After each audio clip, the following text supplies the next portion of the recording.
अब गाइस इसके बाद जो लीगल अपडेट है वो रिगार्डिंग है हिमाचल प्रदेश हाईकोर्ट। और हिमाचल प्रदेश हाईकोर्ट ने कह दिया है कि अगर किसी एडवोकेट को डिस्ट्रिक्ट जज बनना है, एडिशनल डिस्ट्रिक्ट जज बनना है, अपॉइंट होना है, तो वहां पे उसको कॉन्टिन्यूअसली 7 ईयर्स लगातार प्रैक्टिस करने की कोई भी जरूरत नहीं है। अब चलिए इस केस के बारे में समझते हैं। पहले तो देखिए, पेटिशनर का नाम है संदीप शर्मा। वो केस लेके आते हैं हिमाचल प्रदेश हाईकोर्ट के सामने अगेंस्ट परवीन गर्ग। अब संदीप शर्मा का ये कहना है कि मैंने भी हायर जुडिशरी का एग्जाम लिखा था, मेरे भी उतने ही नंबर आए जितने परवीन गर्ग के आए थे, लेकिन इनका सिलेक्शन हो गया पिछले साल, लेकिन इनका नहीं होना चाहिए था, क्योंकि इन्होंने ये जो प्रैक्टिस का जो क्राइटेरिया होता है कि 7 साल मिनिमम प्रैक्टिस होना चाहिए, वो कंटिन्यूअस इन नेचर नहीं था, जिसकी वजह से ये इनएलिजिबल है। अब गाइस ये जो 7 ईयर्स का जो प्रैक्टिस वाली बात है वो क्यूमुलेटिव मतलब कंटिन्यूसली होना चाहिए या नहीं होना चाहिए, इस पर डिफरेंट हाईकोर्ट्स का डिफरेंट सोचना है। अब जैसे दिल्ली हाईकोर्ट का है, दिल्ली हाईकोर्ट का ये कहना है कि अगर आपको डिस्ट्रिक्ट जज बनना है तो आपकी 7 साल की लगातार कंटिन्यूअस आपकी प्रैक्टिस होनी चाहिए। लेकिन इस केस में हिमाचल प्रदेश हाईकोर्ट का ये कहना है कि जो 7 साल की प्रैक्टिस है वो कंटिन्यूअस होना जरूरी नहीं है। क्यूमुलेटिव अगर 7 साल है, मतलब टोटल अगर आपका 7 साल है, तब भी आप एलिजिबल हो जाओगे। अब ये जो परवीन गर्ग की जो अपॉइंटमेंट के बारे में बात हो रही है, ये पहले दिल्ली जुडिशियल सर्विसेज के लिए भी अप्लाई किए थे। वहाँ पे इनका जो सिलेक्शन था वो रुक गया था, क्योंकि इनकी 7 साल की लगातार प्रैक्टिस नहीं थी। हालांकि इन्होंने इस चीज़ को दिल्ली हाईकोर्ट के सामने भी वहाँ पे चैलेंज किया था, लेकिन वहाँ पे अनसक्सेसफुल ये हो गए थे।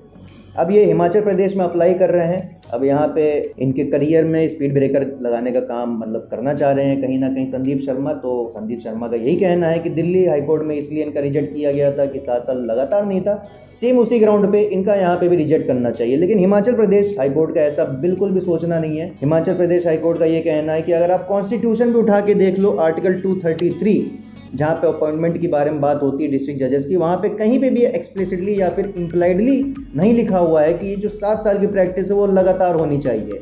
Plus rule 5C of Himachal Pradesh judicial service rules 2004, इसमें भी लिखा हुआ है कि 7 साल की मतलब प्रैक्टिस जरूरी है, लेकिन यहाँ पे कहीं भी नहीं लिखा है कि कंटिन्यूअस वो होना चाहिए। तो इस ग्राउंड पे ये जो पेटिशनर संदीप शर्मा, इनकी जो अपील है उसको मतलब टर्न डाउन कर दिया। जो उनके कंटेंशंस है उसको टर्न डाउन कर दिया हिमाचल प्रदेश हाईकोर्ट ने। और हिमाचल प्रदेश हाईकोर्ट ने यह भी पाया कि 2012 से लेकर 2015 के बीच में इन्होंने प्रैक्टिस किया, उसके बाद थोड़ा सा ब्रेक आया, फिर इसके बाद इन्होंने 2018 से लेकर 2022 के बीच में इन्होंने जाके प्रैक्टिस की।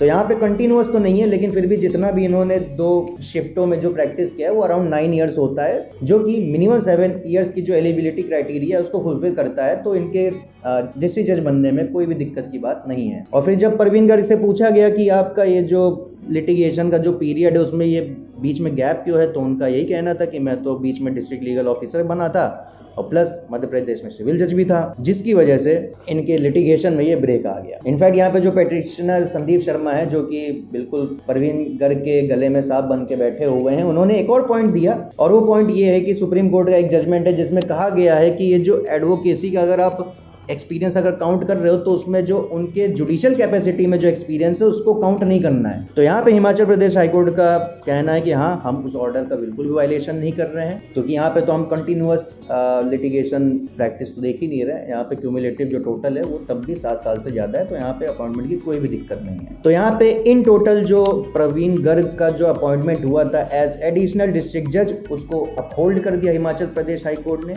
लेकिन आप यहाँ पे ये चीज़ जरूर ऑब्जर्व कर सकते हो, मतलब कर रहे होगे कि यहाँ पे हाईकोर्ट का कितना डिफरेंट ओपिनियन हो सकता है। दिल्ली हाईकोर्ट का कितना अलग सोचना है, हिमाचल प्रदेश हाईकोर्ट का कितना अलग सोचना है। लेकिन इसके ऊपर आपका क्या सोचना है, आप किस पॉइंट ऑफ व्यू POV के साथ जाओगे, आप कमेंट सेक्शन में बता सकते हो।